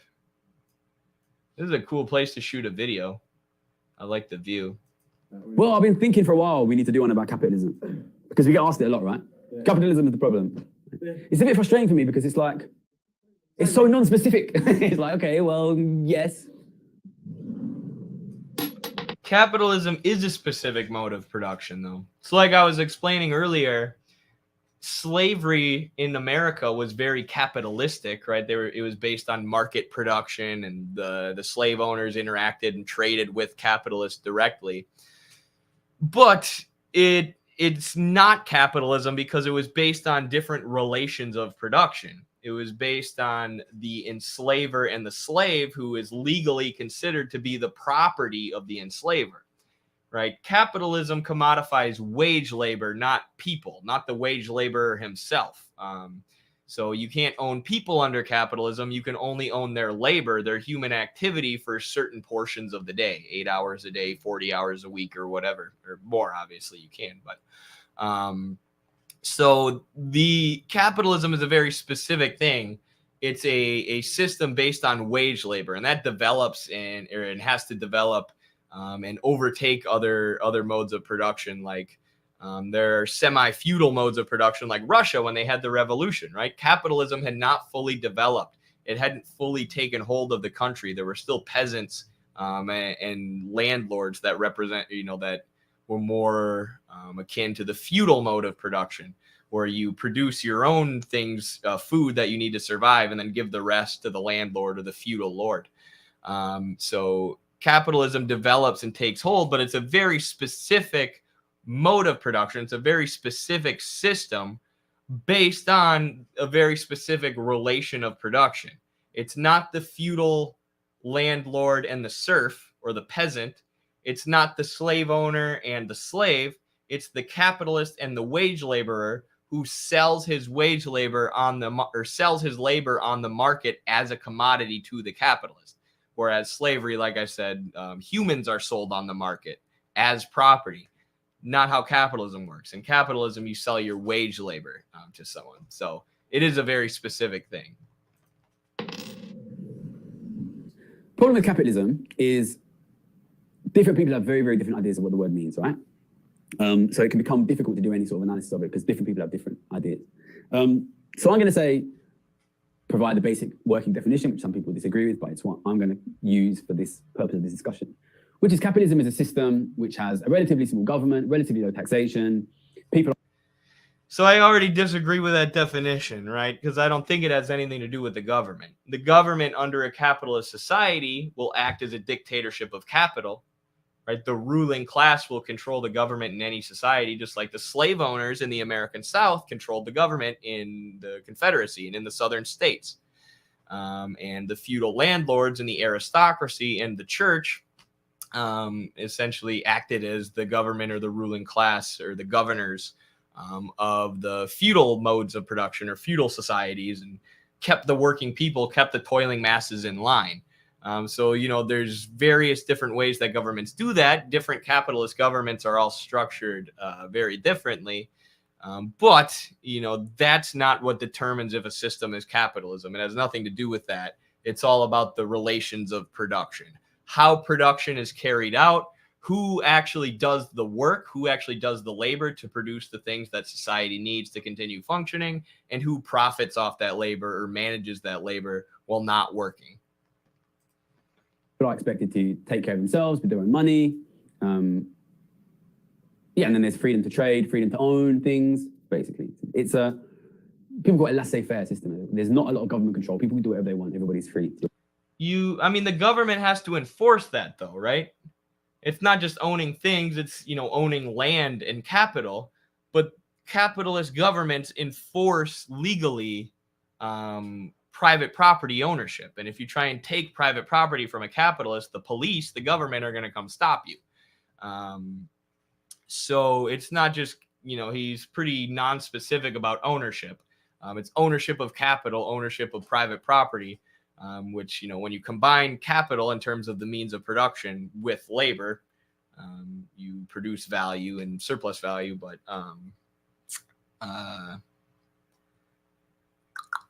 can't remember what else I was saying. Yeah, I think I said everything. It's a very specific form of ownership that then becomes legally enforced by the state. It's not just, kind of owning things and the government's kind of small, right?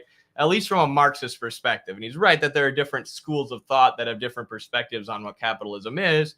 But the Marxist perspective is right. So what they want.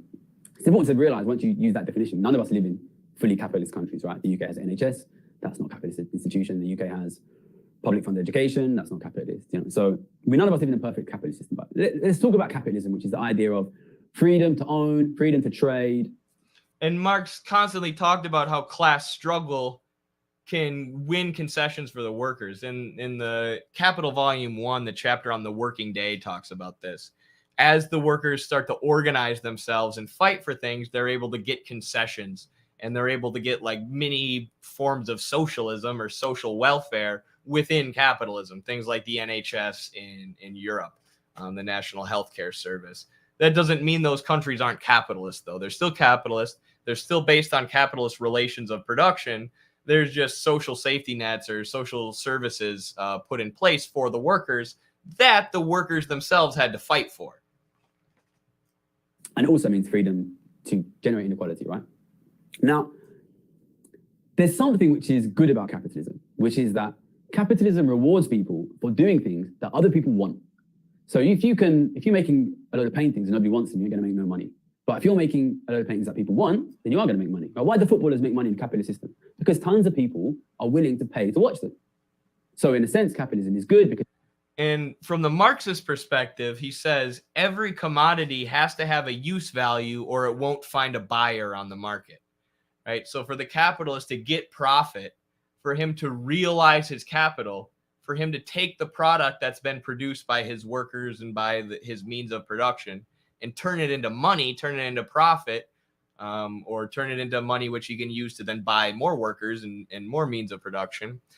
He has to sell it. He has to find a buyer for it on the market. And if it doesn't have any useful quality, if nobody thinks the commodity is useful, nobody's going to buy it. So every commodity that's produced has some kind of use value, right? The bubbler I'm drinking right now has a use value. It gives me energy because it's got 60 milligrams of caffeine. Because it incentivizes all these people to play football and people want to watch football, these kinds of things, right? So there's like a philosophical idea behind it, which is that because everybody is free, then you will get rewarded if you do things other people want, which means in theory, people should start doing things that other people want. There's a philosophical idea, not behind it, but that is reflected by it. The capitalist system, the capitalist relations of production, the capitalist mode of production creates its own philosophical system, its own philosophers who defend its ruling class. Which is good because we're all helping each other. This is the idea behind it, right? The problem is, if you actually look at the outcomes of capitalism, lots of people have things which they really, really want or even need that they don't get. So we have a capitalist system and a lot of people can't afford to feed their kids, right? So, they want to feed their kids and there's enough food for them to feed their kids. Why are they not feeding their kids? We have people who are working jobs who are homeless. Of course they want homes, but they're not getting homes. And what this reveals... So he's addressing the major issues of capitalism. That, while use values are being produced, ultimately, they're being produced for the sake of making profit, right? We're not producing enough use value so that everybody has a home, and we're not distributing them in a way that everyone gets a house. So while, there are enough homes, or there are more empty homes than homeless people in the US, so there are enough use values for everybody, but not everybody gets one. And again, that's a problem of distribution, but it stems from the problem of production. It stems from the relations of production. It stems from the fact that those homes are owned by the landlord class, who accumulates more wealth via exploitation and gouging people. Is there's one key flaw to capitalism, which is that capitalism doesn't reward you for doing what people want. Capitalism rewards you for doing what people with money want, right? There are people in poor countries in the world that are blind. I've never heard it said like that, but that's exactly what it is. and they just need relatively inexpensive surgery to fix their blindness, but they don't get that because they've got no money, right? So capitalism doesn't give that to those people, you're a dentist, right? You will see there are dentists that spend all of their days doing expensive cosmetic surgeries for wealthy people. And at the same time, there's people who are in agony of toothache and can't get a dentist, right? And this is because capitalism doesn't reward you for doing what people want. Capitalism rewards you for doing what people with money want. So if you look at the American healthcare system, there's a very similar example. We have all of these specialists, right? The American healthcare system is bloated with specialists, ear, nose, and throat specialists, as well as like plastic surgeons and cosmetic surgeons and stuff like that. But that is because rich people will pay a lot of money for a specialist when they have an issue. And because, specialists make a lot of money. So there are a lot of doctors who want to be specialists rather than medical doctors, which has led us to a shortage of medical doctors and nurses. But that's where the money's at. Like he says, you're more inclined to tailor your services, to tailor healthcare towards the rich people who can pay for specialists so you can maximize your profit rather than having medical doctors who can treat homeless people or who can treat poor people or who can treat working people or people who don't have access to health insurance. Capitalism incentivizes the healthcare system to just serve the richest in society so that the capitalists at the top of it can continue to make a profit. There's no incentive to produce the use values that working people or the regular masses of society need. If you can do something that rich Or people even want, you can make a ton of money, right? But if you can do, if you want to provide dental work for like poor people in Africa or in Southeast Asia, you ain't going to make no money for that because they don't have any money, right? So once you understand this, then what you see is inequality is an absolute cancer at the philosophical root of capitalism. Because if you have broader equal society, then it works, right? Because everybody has money, so you should do the thing which lots of people want. But once you have inequality, then it doesn't matter if 99% of people hate something. If you do a job which sucks wealth out of the poorest 99% and gives it to the 1%, you can get paid a ton of money for that. I know because I did it, right? Capitalism works for the people with money. There's this phrase, right, which is freedom for the herons, death for the fishes, right? If you allow everybody freedom, and what the most powerful people want is to take everything from everyone else, then that's freedom, right? That is freedom. The problem is it's freedom for capital, right? Which is exactly how the U.S. phrases everything. When a country that the U.S. has colonized implements a minimum wage and like benefits for workers, they're cracking down on freedom. We need to stop this. Or when they kick out U.S. corporations and try and invest their resources in themselves, like Bolivia or Venezuela, oh, they're cracking down on freedom. Yeah, freedom for the capitalists, freedom for the rich people, freedom for transnational corporations to invest in and control the resources and use them to make a profit. And then, once you own capital, once you own private property and you're paying wage laborers, you're going to use that to accumulate more and more wealth, right? Which means you're going to have to expand your operations. So these capitalism creates a situation where not only are you incentivized to produce things that serve the rich, like he's saying right now, but also the rich, the owning class, is accumulating more and more wealth, which gives them more and more power until there's a crash, of course, because capitalism's an incredibly unstable system.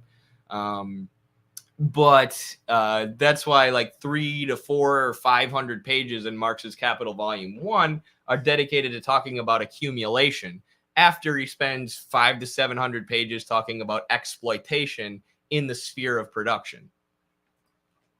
Capitalism is great when you have a broad distribution.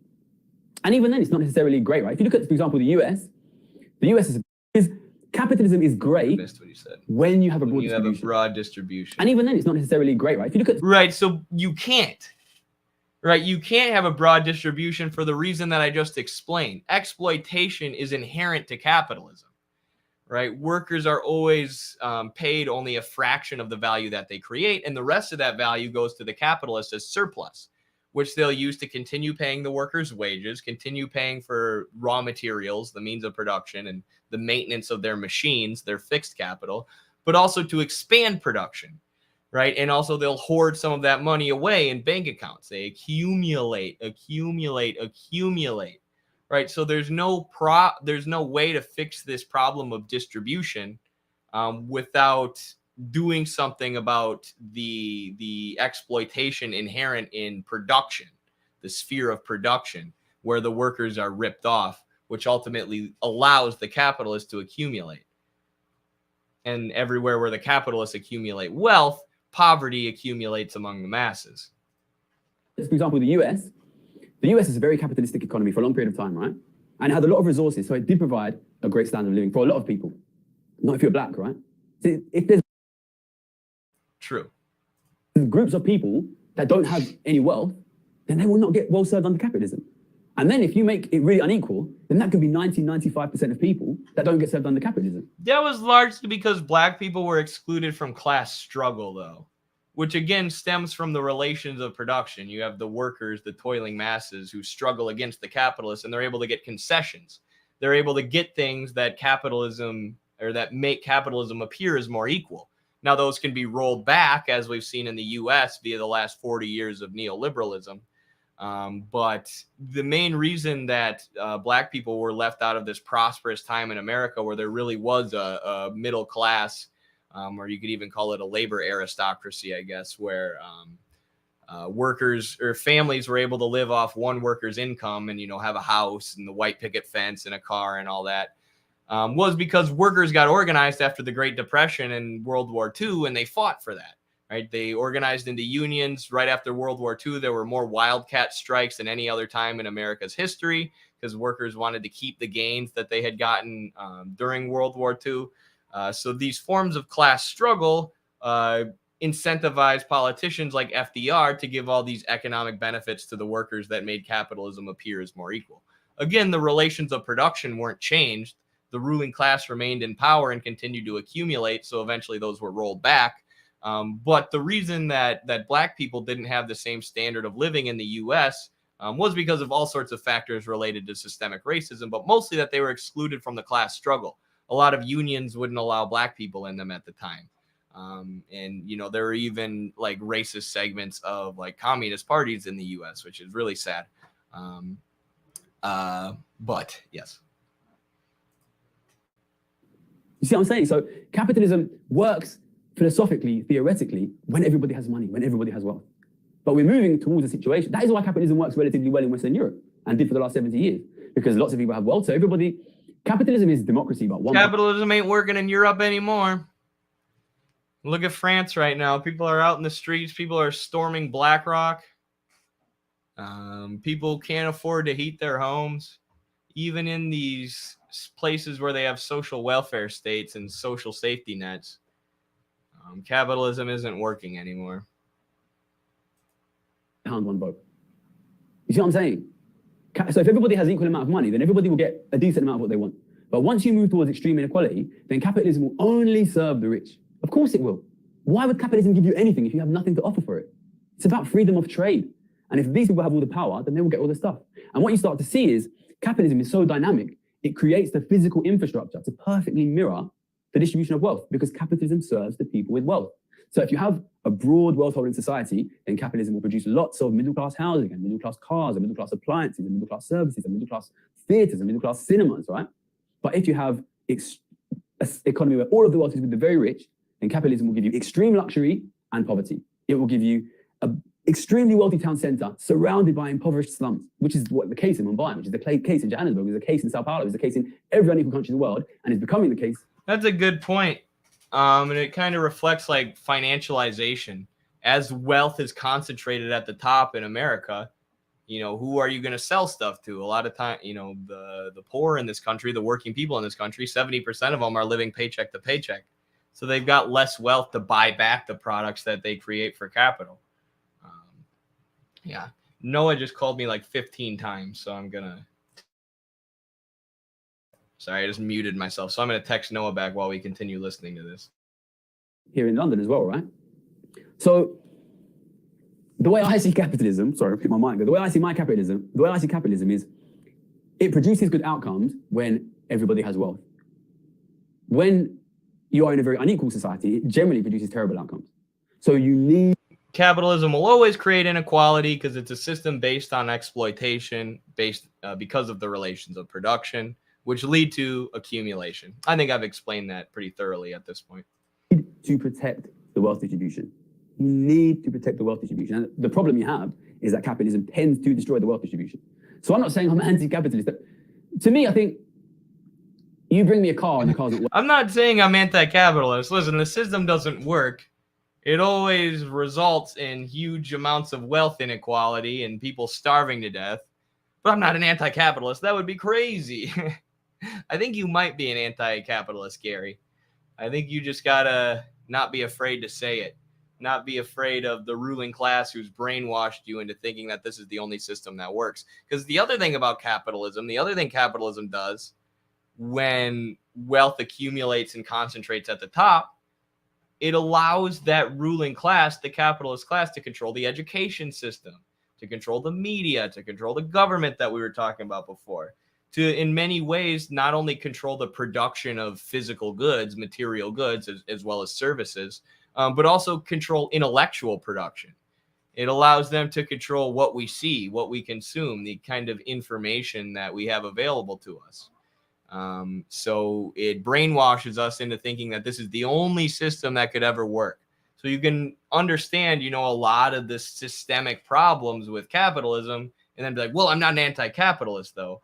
Because we've been trained to think that it's crazy to be an anti-capitalist. It's crazy to recognize the flaws in society and try to alleviate those flaws, try to change them together, which, of course, it's not crazy. It's entirely rational to want to do that if you're not one of these insanely wealthy people who capitalism is working for, as he's explained. But yeah, this isn't a bad video. I hope I'm not coming off as like trying to dunk on this Gary economics guy. Like, it's not a terrible video.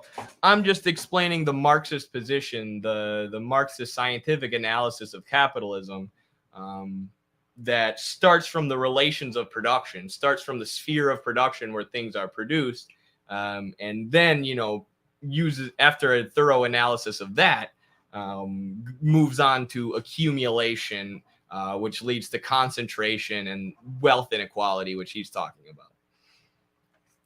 Working. I'm not going to tell you I'm anti-cars. I have studied this system. It is broken in a specific way that I think is fixable. I know there'll be people out there and say, no, the capitalism is broken. You need to destroy it. We need to bring it in. Okay, that's fine. Show me the blueprint for the new society. I'll have a look.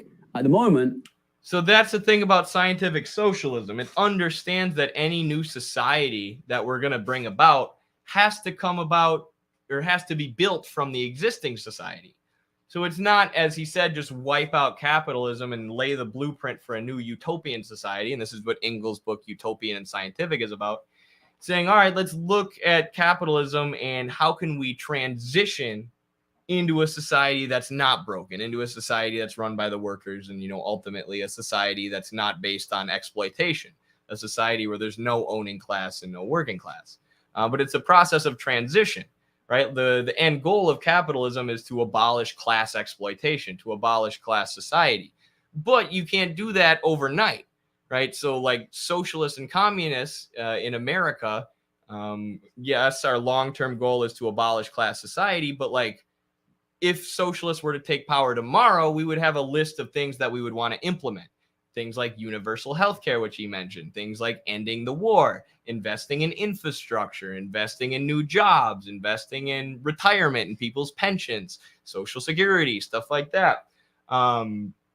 So that would be part of a transition to socialism, to a more socialistic economy. And then, certain industries would have to be nationalized, and the process of socialist construction would continue from there.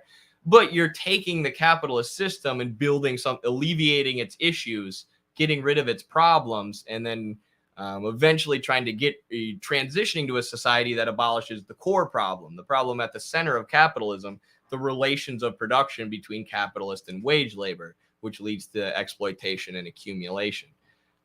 So not just starting over with a brand new society, building a new society, which is the work of history and the work of the future after the working class takes power of the society and the government.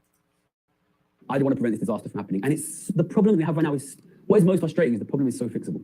The problem is so fixable. It is a problem with the wealth distribution. We fix the It's not, though. It's not. As long as the capitalists dominate production, that wealth distribution is always going to be off. I mean, it is a problem of distribution, too. It is a problem with the sphere that also relates to the sphere of circulation. And some of those things can be controlled, but yeah, you need to give workers more control at the point of production, too. The wealth distribution, we fix the problem, we can see a massive increase in living standards, a massive increase in living standards. You don't fix the wealth distribution, you won't fix the living standards. So for me, you need to protect the distribution. It's a simple, and we're not doing it. And you know, like, if people want to have a discussion about what is the ideal system, you know, is capitalism the best system? Could you have other systems? We can have that discussion. But at the moment, the system that we have is falling off of a cliff. And I would prefer to prevent that disaster from happening first. Because if we don't do anything about what's happening now, it's going to be real, real bad. It's going to be real, real bad. And that's what's going to trigger a revolution of the working masses, who will then construct a new system. As capitalism gets worse and worse, as Marx said, it sows the seeds of its own destruction until the working class, who are a part of the capitalist system, right? Because change, the dialectical philosophy says that change comes from within something, not from outside of it. The workers from within capitalism take power of it and can turn it into a new system. But unfortunately, a lot of times things have to get real bad before that happens, which is why we got to organize and educate people and get after it. There's this phrase, you know, don't let the perfect be the enemy of the good. You know, we're in a situation, but I would say don't let the perfect be the enemy of preventing the collapse of society at this point. That's what we're looking at. That's what we're looking at. So listen, let's fix the problem that we have, and then we can talk about it. It doesn't have to be a collapse. If we allow capitalism to keep going because it's inherently a system that leads to crises, it'll continue to collapse, and then the government will bail out the capitalists and things will get worse for the workers. But if there was a workers' revolution, we'll sublate capitalism. We'll transform it into something new, keep the good parts about it and get rid of the bad parts.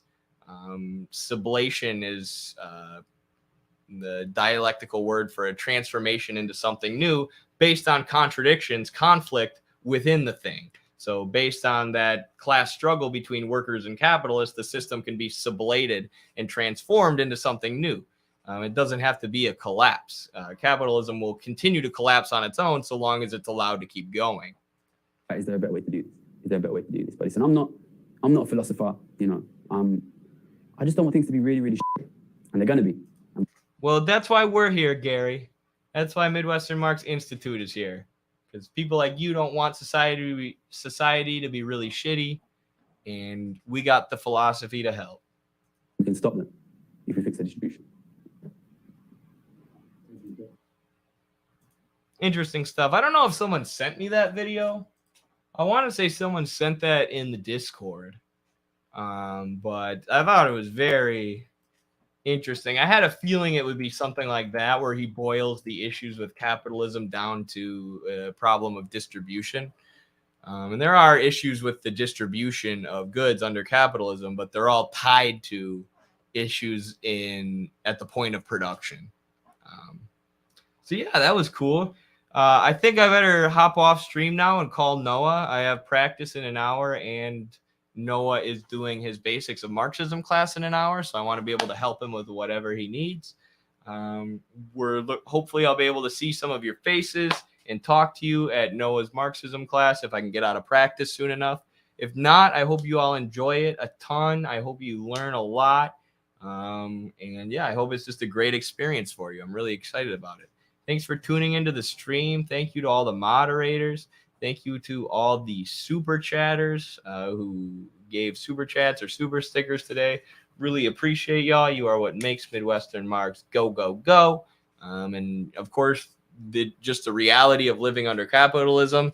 The more financial support that we get, the more that we can do. The more content we can bring to you, and the higher quality it will be. So really appreciate you all for giving what you can. And thank you to all the Patreon supporters, Twitch subscribers, YouTube members, all of that. Solidarity, everyone. We'll see you at Marxism class.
Social injustice and economic injustice cannot be solved without a radical redistribution of political and economic power.